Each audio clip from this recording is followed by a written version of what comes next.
نمیپرسی بگم؟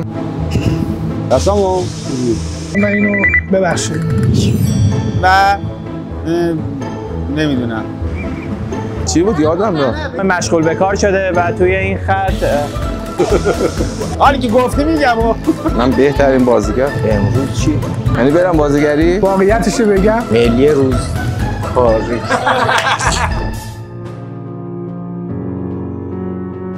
بسم الله الرحمن الرحیم. رضا فهیمی هستم، سرپرست خط کربنات واریام. حدود 1 سالی است. نیروی تشریفات ابوالفضل بیگدلو. مسئول انبار. 3 سال. علی آموزگار هستم. حدود 2 سال. نیروی فنی مکانیک. راننده لیفتر.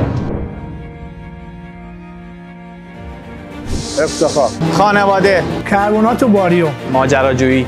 سدیم سولفید. به عبارت کار.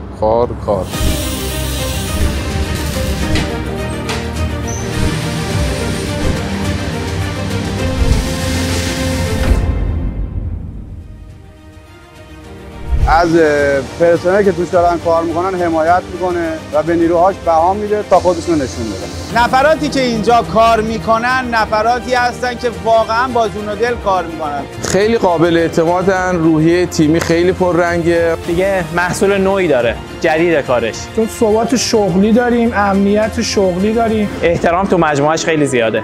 همکارامون صمیمی هستن با هم. یه جمع دوستانه و یه خانواده کنار هم داریم کار میکنیم.